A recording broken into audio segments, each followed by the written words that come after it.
Hello மக்களை, கார்த்தி ரேவதி செம இன்ட்ரெஸ்டிங்காக போயிட்டுருக்கு. கார்த்தியும் இளையராஜாவை காப்பாற்றணும்னு சொல்லிட்டு அந்த இடத்துக்கு போகும்போது இதை பார்த்துட்டு இருந்த மருதும் சூரியகலாவும் சரி எப்படி இருந்தாலுமே இன்னைக்கு ரேவதி கூட உனக்கு என்கேஜ்மெண்ட் நடக்க தான் போகுதுன்னு சொல்லிட்டு ஒரு நம்பிக்கையில் இருக்காங்க.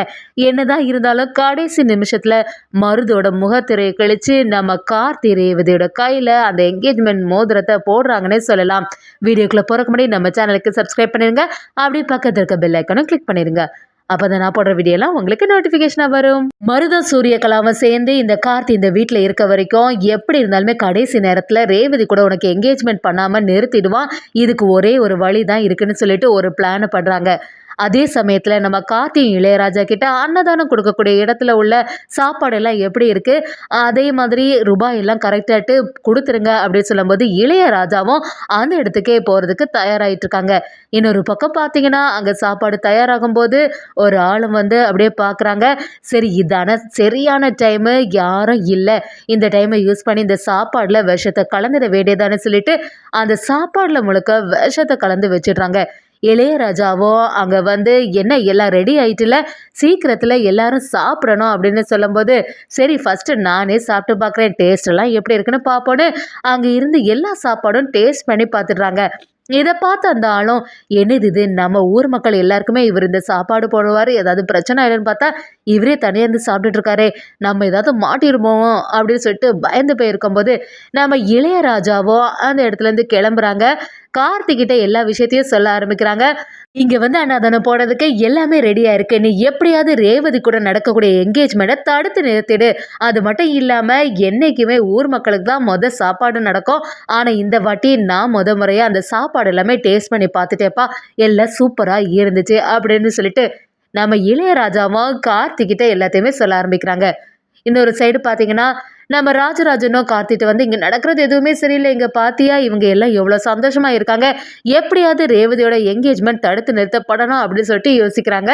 நம்ம இளையராஜா அப்படியே அந்த சைடு மயங்க விழுந்த உடனே ஊர் மக்கள் எல்லாருமே இளையராஜாக்கு என்னாச்சு அப்படின்னு சொல்லிட்டு பதட்டமா பார்க்கும்போது இளையராஜா எல்லாம் எழும்புன மாதிரி இல்லை. உடனே டென்ஷன் ஆகி நம்ம கார்த்திக்கு இந்த ஃபோன் பண்ணி எல்லா விஷயத்தையும் சொன்ன உடனே கார்த்தி பதட்டமா என்னாச்சு, இளையராஜாவுக்கு என்னாச்சு, ஏதாவது பக்கத்தில் இருக்க ஹாஸ்பிட்டலில் கொண்டு போய் சேர்த்துருங்க, நான் உடனே ஹாஸ்பிட்டலுக்கு வந்துடுறேன்னு சொல்கிறாங்க. நம்ம ராஜராஜன் கிட்ட நம்ம கார்த்தியும் என்னோட ஃப்ரெண்டுக்கு உடம்பு சரியில்லாமல் இருக்குது, நான் பக்கத்தில் போய் பார்த்துட்டு வரேன்னு சொல்லும்போது ராஜராஜனும் என்ன மாப்பிள்ள கடைசி நேரத்தில் இப்படி போயிட்டுருக்கீங்க, நீங்கள் மட்டும் இங்கே இல்லைன்னா ரேவதி கூட எங்கேஜ்மெண்ட் நல்லபடியாக நடந்துருமே அப்படி சொல்லும்போது இல்லை எல்லாத்தையுமே நீங்கள் பார்த்துருங்க, என்னோட ஃப்ரெண்டு ரொம்ப பெரிய ஆபத்தில் இருக்கா, அவனை போய் நான் கவனிக்கணும்னு சொல்லிட்டு அந்த இடத்துல இருந்து கிளம்பிடுறாங்க. இது எல்லாத்தையுமே கவனமாட்டு மருதுவும் சூரியகலாவும் தூரத்துலேருந்து பார்த்துட்டே இருக்காங்க. நம்ம பிளான் படியே கார்த்தியும் இந்த இடத்த விட்டு போயிட்டா, இனி நம்மளோட வேலைகள் எல்லாமே சுலபமாயிட்டு அப்படி சொல்லிட்டு சந்தோஷப்படுறாங்க.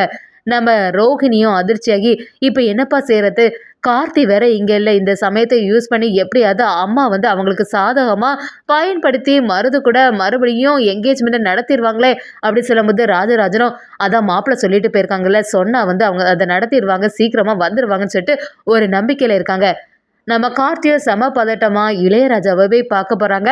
அப்படியே ஹாஸ்பிட்டலில் இருக்க இளையராஜா கிட்ட என்னாச்சு, திடீர்னு உனக்கு எப்படி உடம்பு சரியில்லாமல் போச்சு அப்படின்னு சொல்லிட்டு விசாரிக்கும் போது இது வரைக்கும் நல்லாதான்ப்பா இருந்தேன், ஆனால் வந்து அந்த சாப்பாடை சாப்பிட்ட பிறகு தான் இப்படி எனக்கு ஆயிட்டு அப்படி சொல்லும்போது அங்கே உள்ளவங்களும் இவங்க சாப்பிட்ட சாப்பாடில் தான் ஏதோ பாய்சன் கலந்துருக்காங்க அப்படிங்கிற ஒரு விஷயம் தெரிய வருது.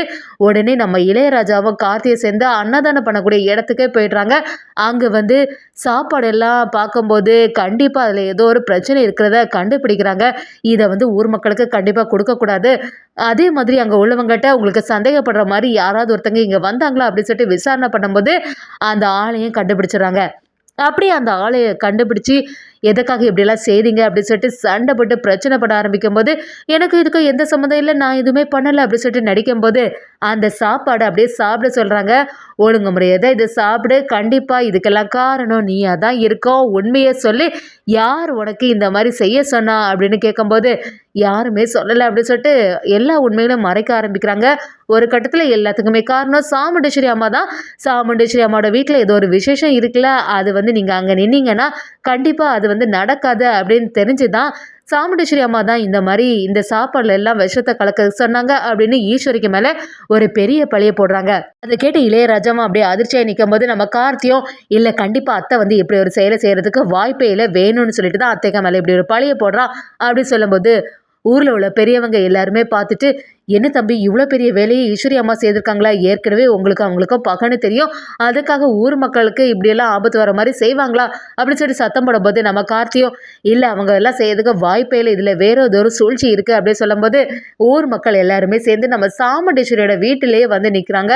அப்படின்னு அந்த என்கேஜ்மெண்ட் நடக்கும்போது ஊர் மக்கள் எல்லாம் நிற்க உடனே நம்ம சாமுண்டீஸ்வரியும் என்னாச்சு ஏதாவது ஒரு பிரச்சனையா அப்படி கேட்கும்போது நடந்தது எல்லாத்தையுமே சொல்ல ஆரம்பிக்கிறாங்க. நம்ம சாமுண்டீஸ்வரியோ எல்லாத்துக்குமே காரணம் இந்த கார்த்தி தான், இந்த கார்த்தி தான் வேணும்னு சொல்லிட்டு என் மேலே பழிய போட்டிருக்கான், நான் ஒன்றும் எதுவுமே தப்பு செய்யலை, அது வந்து எப்படினாலுமே நான் நிரூபிப்பேன், எனக்கு மேலே எந்த தப்புமே இல்லை, நீங்கள் வேணும்னா யார்கிட்டனாலும் போய் கம்ப்ளைண்ட் பண்ணிக்கோங்க அப்படின்னு சொல்லிட்டு அசால்ட்டாக நம்ம சாமுண்டீஸ்வரி சொல்லும்போது நம்ம கார்த்தியும் இல்லை இதில் வந்து பெரிய தப்பு இருக்குது, உங்கள் மேலே தான் ஏதோ ஒரு சூழ்ச்சி பழி போடணும்னு சொல்லிட்டு இந்த வேலையை செய்திருக்காங்க பாருங்க, இந்த ஆள் வேற உங்கள் பேரை தான் சொல்கிறேன் அப்படி சொல்லும்போது சாமுண்டீஸ்வரியை முன்ன பண்ண இந்த ஆளை நான் பார்த்ததே இல்லை, அப்படி இருக்கும்போது நான் வந்து எப்படி இதை செய்திருக்க முடியும்னு சொல்லிட்டு சத்தம் போட ஆரம்பிக்கிறாங்க. நம்ம கார்த்தியை பார்த்து என்ன நீ நினைச்ச மாதிரி இந்த என்கேஜ்மெண்ட்ல ஏதாவது பிரச்சனை பண்ணலான்னு சொல்லிட்டு இப்படி ஒரு பழிய மேலே போடுறியா, ஒன்றுலாம் நான் சும்மாவே விட போகிறதில்லன்னு சொல்லிட்டு கார்த்தியை வழக்கம் போல எரிச்சலாக பேச ஆரம்பிக்கிறாங்க. எல்லாத்தையுமே மருதும் சூரியகலாவும் தூரத்துல இருந்து கவனிச்சிட்டு இருக்காங்கன்னே சொல்லலாம். சாமுண்டீஸ்வரி என்னோட பொண்ணோட என்கேஜ்மெண்ட் வேலைகள் எல்லாம் சிறப்பாக நடந்துட்டு இருக்கு, இந்த டைம்ல போய் இந்த பிரச்சனையெல்லாம் பண்ணாதுங்க, பேசாம இந்த இடத்த விட்டு பேருங்கன்னு சொல்லிட்டு சண்டை போட ஆரம்பிக்கும் போது நம்ம கார்த்தியை சமாதானப்படுத்தி சரி எதனாலும் பரவ பார்த்துக்கலாம் அப்படின்னு சொல்லிட்டு யோசிக்கிறாங்க. அதே சமயத்தில் அந்த ஆளை சும்மா விடுற மாதிரி இல்லை, நம்ம இளையராஜாவும் கார்த்தியை சேர்ந்து பயங்கரமா மிரட்ட ஆரம்பிக்கிறாங்க. ஒரு கட்டத்தில் இதை பார்த்த மருதுவும் எப்படியோ ரேவதி கூட நமக்கு என்கேஜ்மெண்ட் நடக்க தான் போகுதுன்னு சொல்லிட்டு ரேவதியும் மருதும் என்கேஜ்மெண்ட்கான எல்லா வேலைகளும் செய்ய ஆரம்பிக்கிறாங்க. என்கேஜ்மெண்ட் மனமேட வரைக்கும் மருதும் ரேவதியும் தயாராகவே இருந்துட்டு இருக்காங்க. ஒரு கட்டத்தில் நம்ம கார்த்திகே மருது பத்தின சுயரூபம் எல்லாமே வெளியில வருது. இது எல்லாத்துக்குமே காரணம் மருதும் சூரியகலாவும் தான் தெரிய வருது.